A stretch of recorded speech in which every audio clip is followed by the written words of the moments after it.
name is Adam Hamilton. I'm the senior pastor of the Church of the Resurrection, a United Methodist congregation in the Kansas City area. It's a church of about 25,000 people a weekend who gather for worship at one of our locations, and or online or on TV. I've written a few books. I've published with Abingdon, Harper One, and with Penguin Random House. And I served a presidential appointment under President Obama as we think about politics.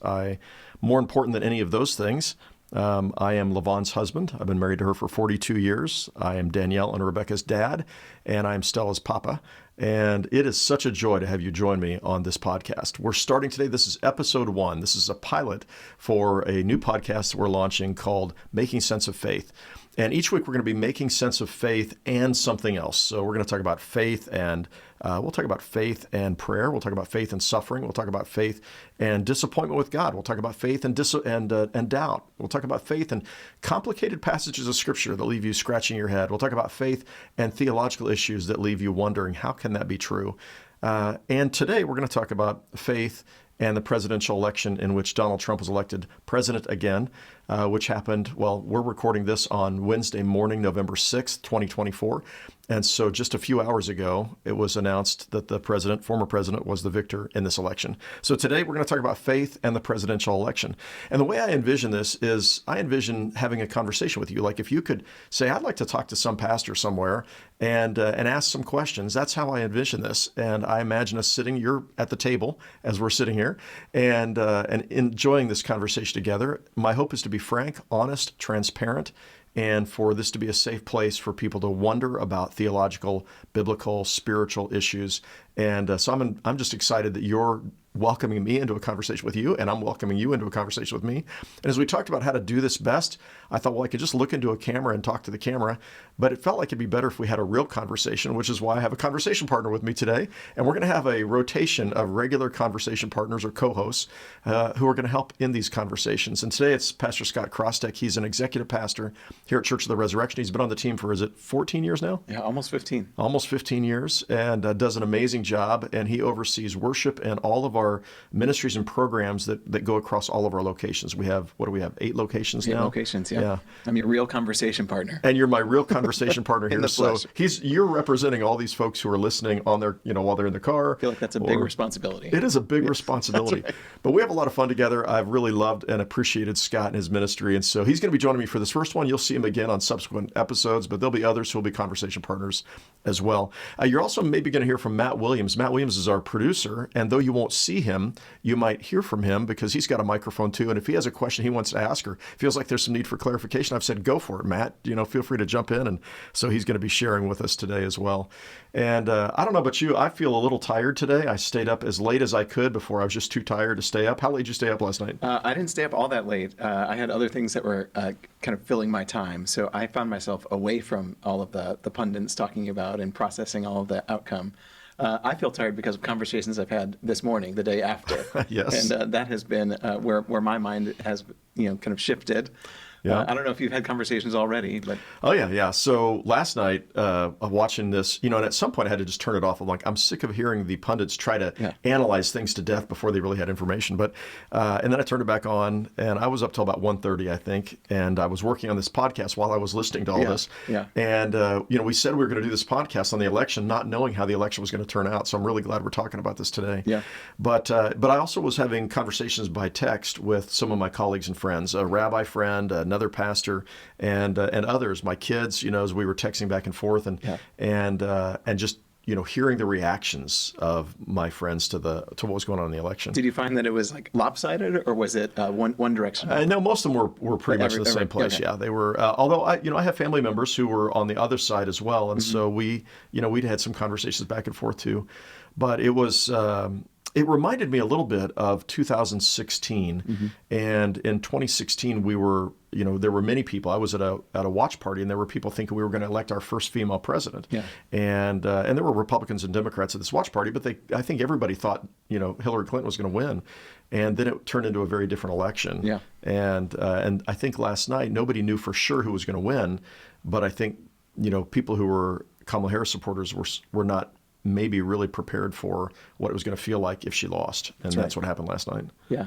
My morning this morning, as I was driving into work, it was filled with my 4-year-old daughter, Poppy. You know her. And so we had the windows down. It's a beautiful morning, and we were singing "Let It Go," top of our lungs, like free and easy. And I imagine some people woke up feeling that way. They felt like this is a new day. It's a great moment, and they were hope-filled and all those kinds of things. When we got to her preschool, like that's when things changed, and I was greeted by some of the folks that worked there. And they were not like singing free and clear, windows down, let it go.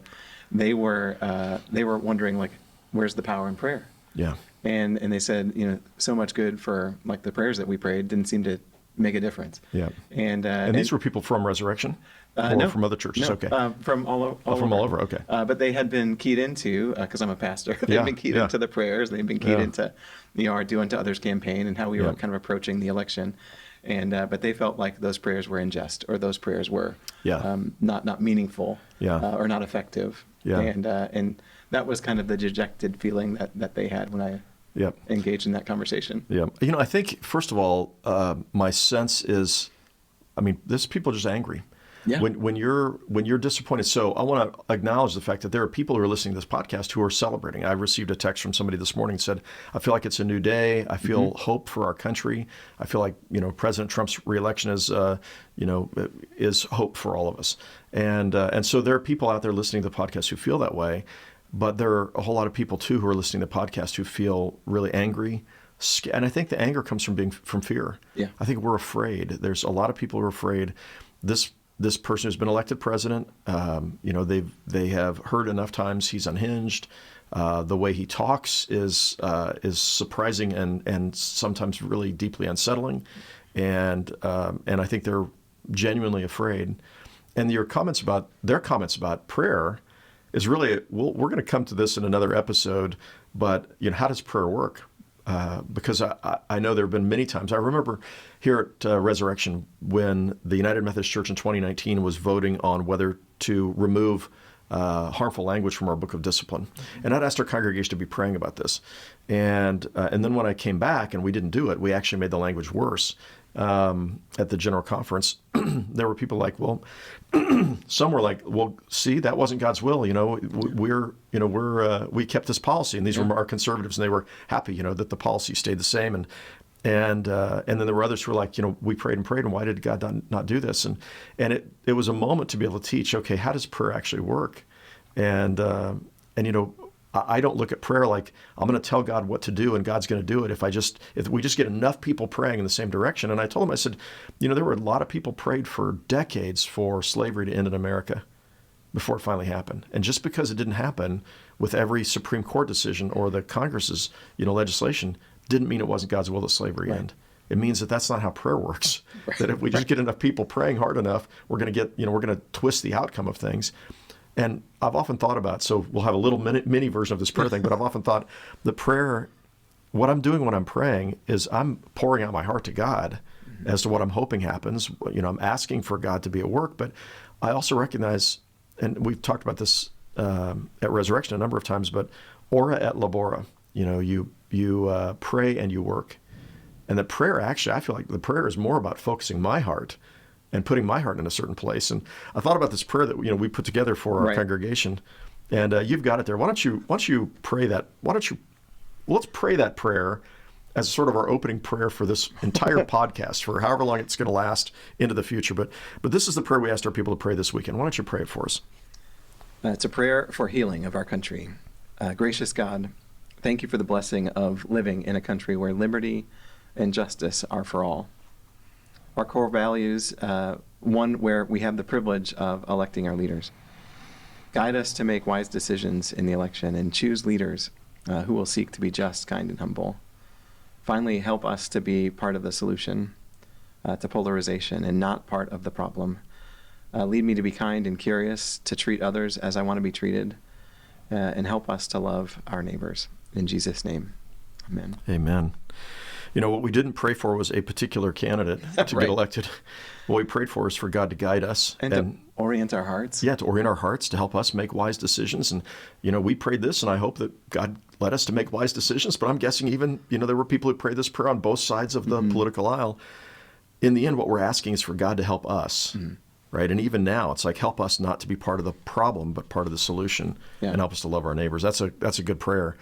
but it didn't mean that if we prayed that hard enough, one particular candidate was going to win. Yeah, I think it's something that we have to continually work on and build relationship to soften our hearts and to illumine our eyes. I'm wondering, Adam, like as we're thinking about navigating through all of the responses of this, like how does our faith inform our reaction or our next steps or where we go from here? And one of the things I was drawn to when we started the sermon series on Do Unto Others was this vision that you had where you put Jesus like at the Republican National Convention, or he was on the stage at the Democratic National Convention, and you said if Jesus was offering that like presentation or that speech or that proclamation, like what would he say in those places? What do you think Jesus would say right now? Both to Republicans and Democrats, or just us as a nation processing the results of this election? Well, I think first he'd say to the people who are afraid, don't be afraid. I'm with you. And, we find this, we talked about this in last Sunday's sermon. I was trying to prepare people for whatever was going to happen in the election. And how many times? And some people say 365 times in the Bible. It's not that, but it's over 100. Maybe it's 150 times where the Bible says, don't be afraid. And it's on the lips of Jesus many times as well. Don't be afraid. And don't be afraid because I'm with you. And I think about one of my favorite stories in the Gospels is when the disciples are in the boat. Jesus has fed the multitudes. He sends the disciples to go to the other side of the sea, and it's at night. And they're used to fishermen on the Sea of Galilee fish at night, so they're used to taking the boat out at night. But a storm comes up. Now, Jesus is praying, and the storm comes up, and the boat is taking on water, and Jesus comes walking to them on the water, and he says, "Don't be afraid, it is I." Or don't be afraid, I am, literally is what it says. Don't be afraid, I am. And then, Peter says, well, if it's really you, beckon me to come out on the water. And, well, come on. And he hops out of the boat and he starts to walk on the water and he starts paying attention to the waves once more.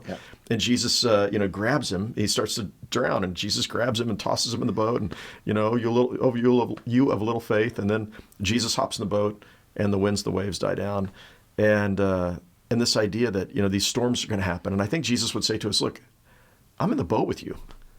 And I think maybe he'd say, do you think Herod the Great was like he tried to kill me when I was a baby? Or, the other Herods, the tetrarchs at his time, I think he would say in the Romans, look, I'm with you.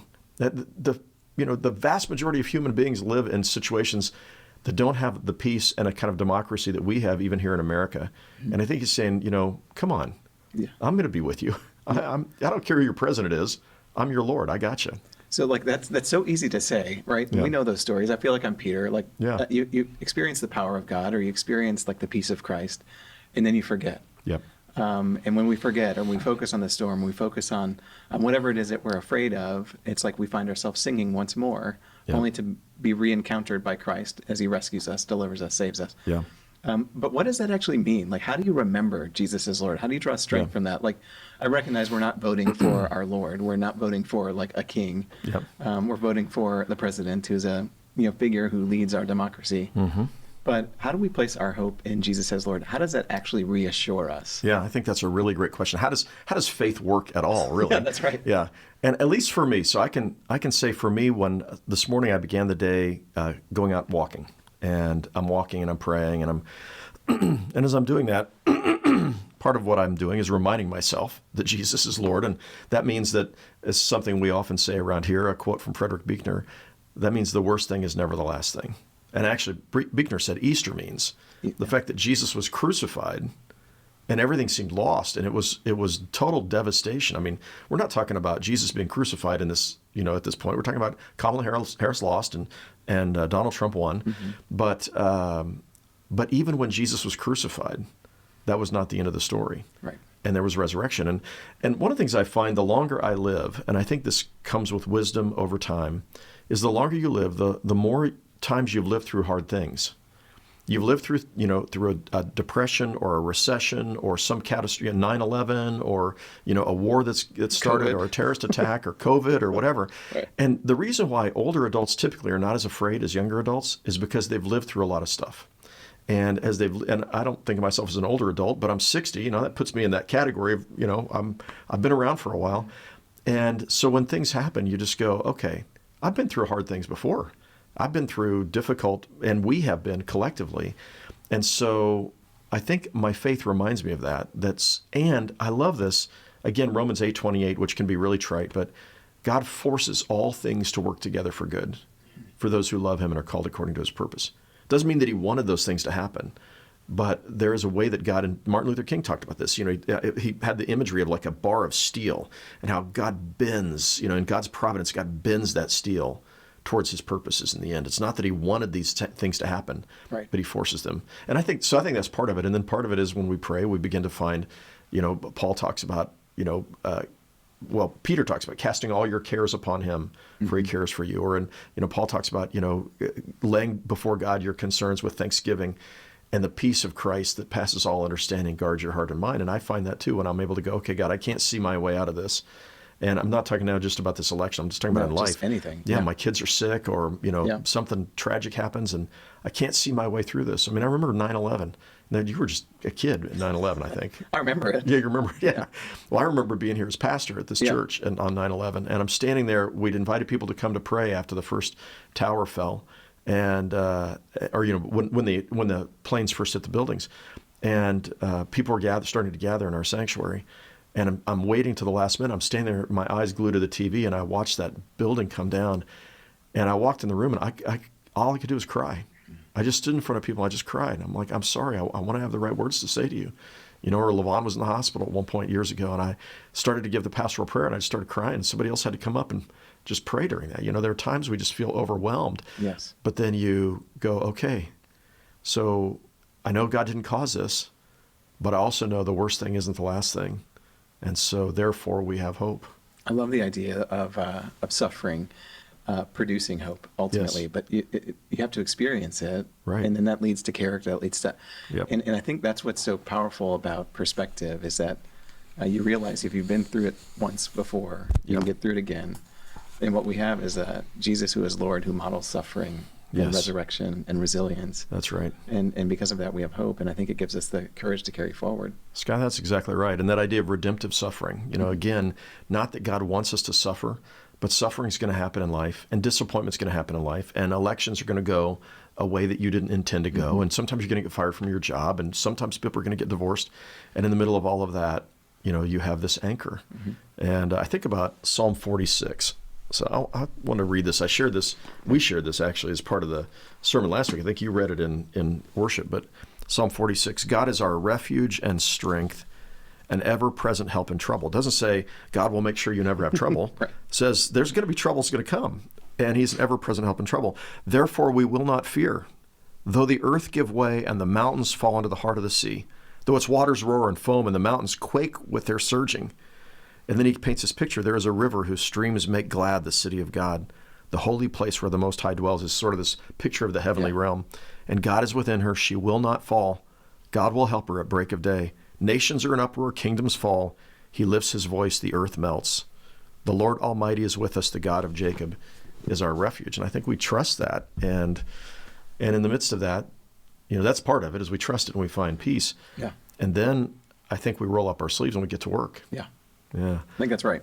I want to ask you a question. Sure.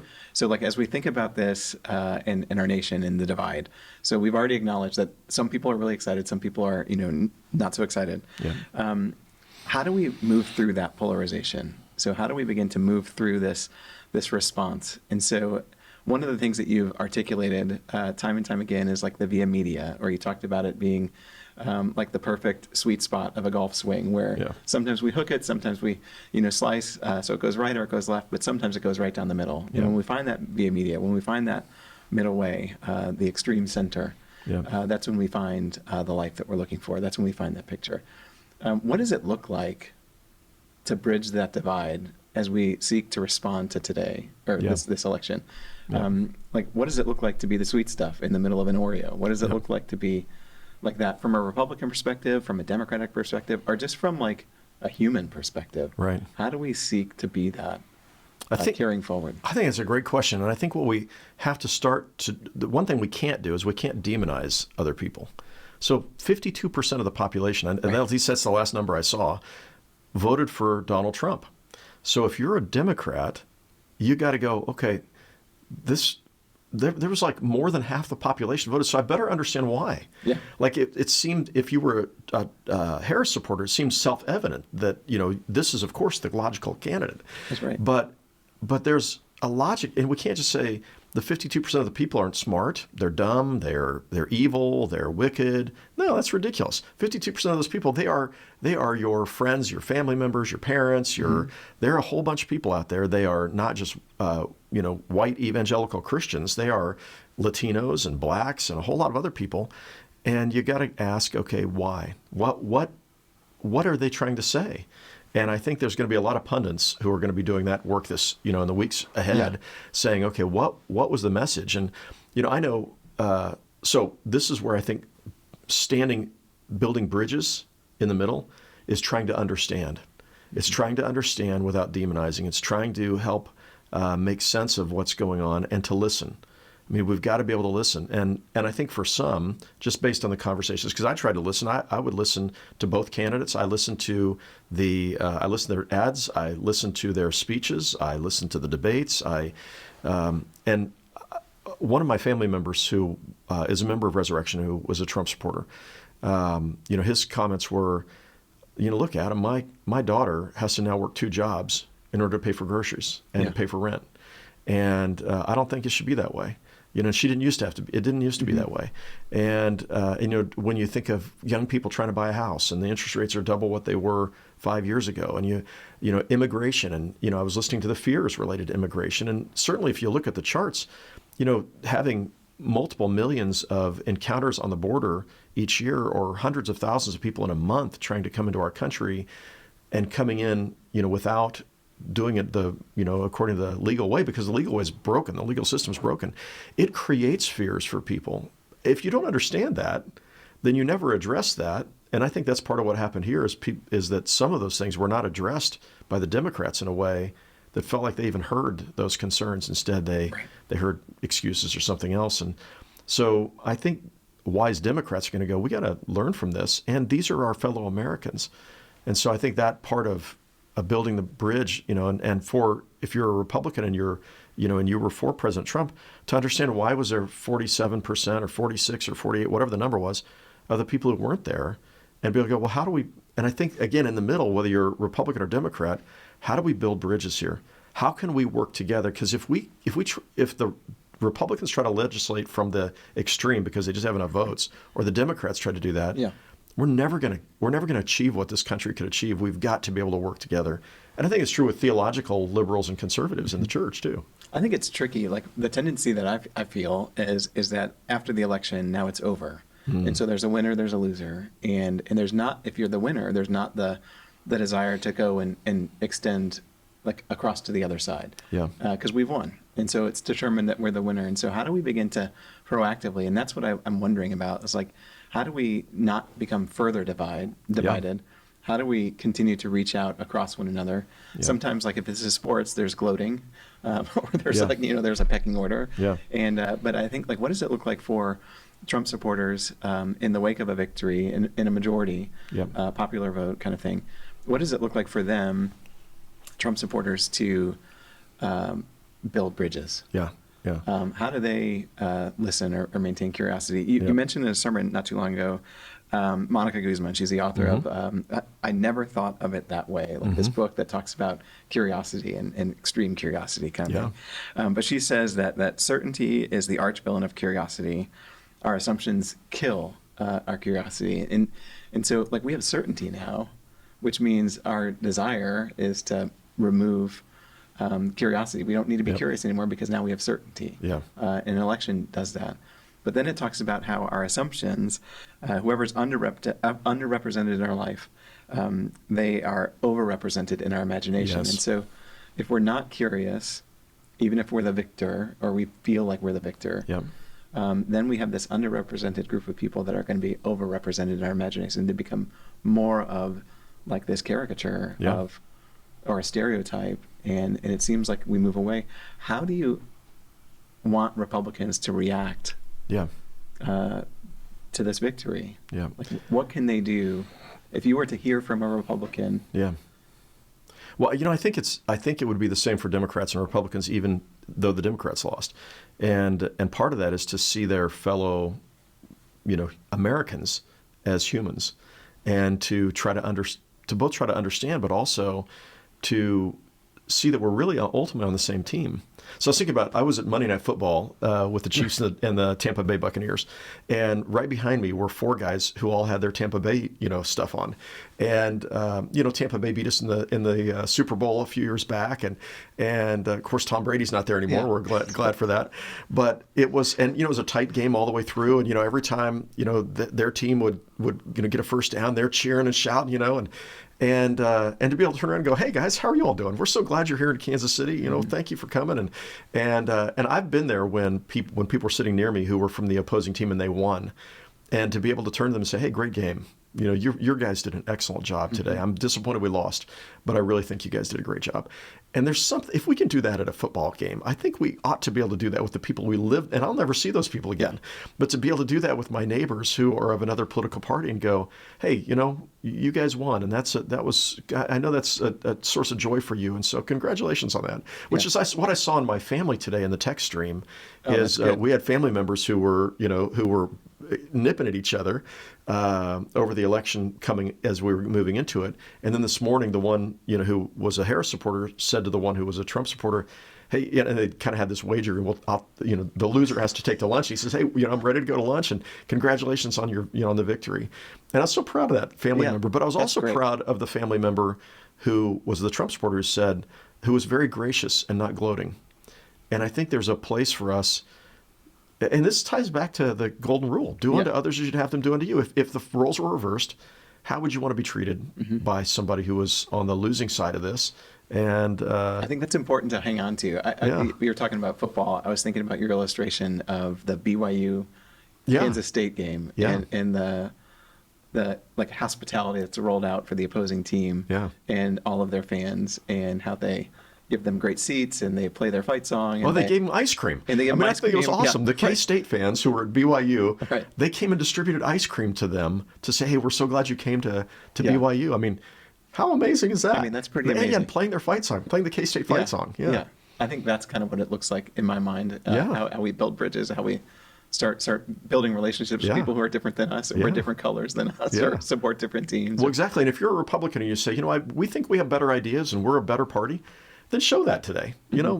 Show that in a way, model for the rest of us. So if you think the Democrats got it wrong on how if they're the problem in the polarization, then model what it looks like to reach out an olive branch and to say, and likewise, if you're a Democrat, here's a time to show your character.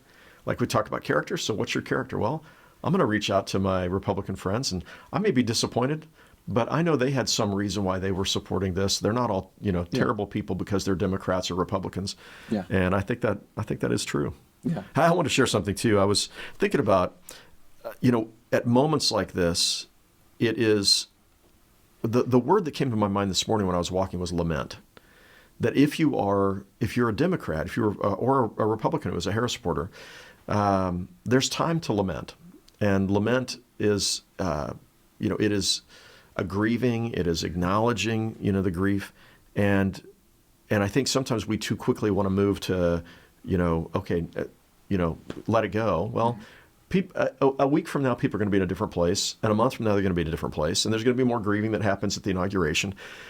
And, but this idea that it's okay to complain, it's okay to lament, is important. And I was thinking about the Book of Lamentations. And it was written after Jerusalem was destroyed in 586. The temple was destroyed. The king's sons were killed in front of his eyes. Then his eyes were gouged out, and he was led away to Babylon. And it was just the city was burned.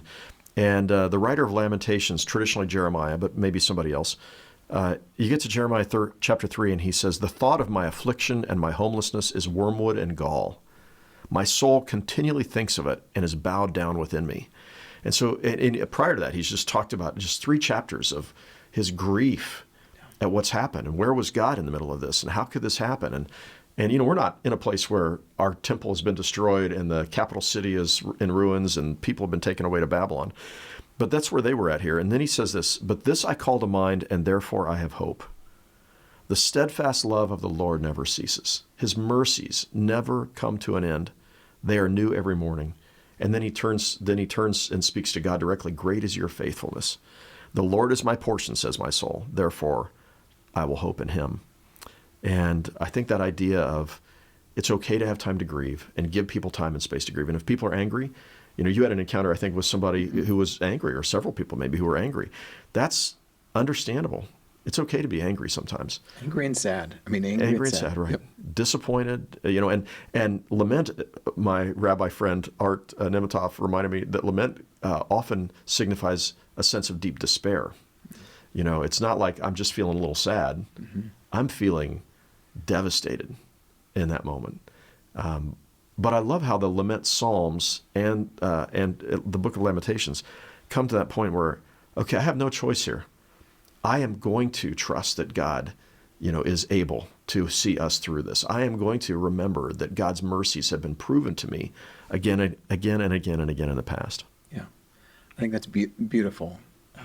As much as there is like grief and lament, sometimes it becomes despair when we catastrophize things, or when it becomes built up in our mind. Yep. And so we find ourselves going through really not irrational anger, but that really volatile anger, right. or deep despair. Yep. I had an encounter with somebody else today, as I was walking into the office this morning, and she was smiling, enjoying the weather, and she said, well, things changed in terms of our presidential politics, but my mission remains the same. Yes. Nothing has prevented me from continuing to seek to do justice and to practice kindness and to really walk humbly with God. Yeah. And then she was talking about how we're still sending a team to Malawi. Yep. To do work there with our partners in this faraway place, and there's still so much good to be done. There's still so much work that we can do to fulfill, I think, God's call in our life. Yeah. And that remains unchanged. That's exactly despite right. What's going on around us. That's right. Go ahead. No, that's it. Well, that was captured so well in something that my friend Leslie Nemitov sent me, and she'd seen it on Facebook, and she sent it to me this morning. It was from a woman named Venus Williams. I assume that's a woman. It may be a man. Venus Williams, not Venus, the tennis player. I was going to say that sounds but very Venice, similar like in Italy. Yeah, not Venus like the planet, but Venice like Italy, and it speaks of 400 years in this little poem I'm about to read, but that 400 years might have been 400 years of American slavery, or might have been referring to, this person may be Jewish and might be referring to 400 years of slavery in Egypt. But this is what it said. It was written this morning.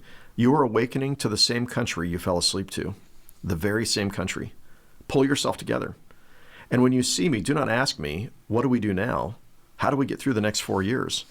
Some of my ancestors dealt with at least 400 years of this under worse conditions. Continue to do the good work. Continue to build bridges, not walls. Continue to lead with compassion. Continue the demanding work of liberation for all. Continue to dismantle broken systems, large and small. Continue to set the best example for the children. Continue to be a vessel of nourishing joy. Continue right where you are, right where you live, into your days. Do so in the name of the Creator, who expects nothing less from each of us. And if you are not continuing all of the above, in community, partnership, and collaboration. If you're not continuing all of the above in community, partnership, and collaboration, what is it you've been doing? What is it you're waiting for? And I thought that was an interesting, kind of ties in. Just the same, okay, the work's still the same. Mm-hmm. And if policies are implemented that are unfair or unjust, then it calls you to roll up your sleeves and say, that's not okay. And or it calls you to volunteer and to act. If the government's going to not do something, or going to do something against what you believe, then volunteer to be a part of bringing about the change. It's just interesting how the sky has not fallen. The mission is still the same, as this colleague said to you. And we got work to do. Yeah, and somebody said more work to do. Yeah. And my brother-in-law, I remember, he reflected over it was the 2016 election. He thought it was predictable, and so he was sure he knew who was going to win. And then he was surprised by the outcome of that election. And he said, I guess this means I don't know my neighbors as well as I thought I did. And I talked to him yesterday, and he said, I hope I know my neighbors better than I did before.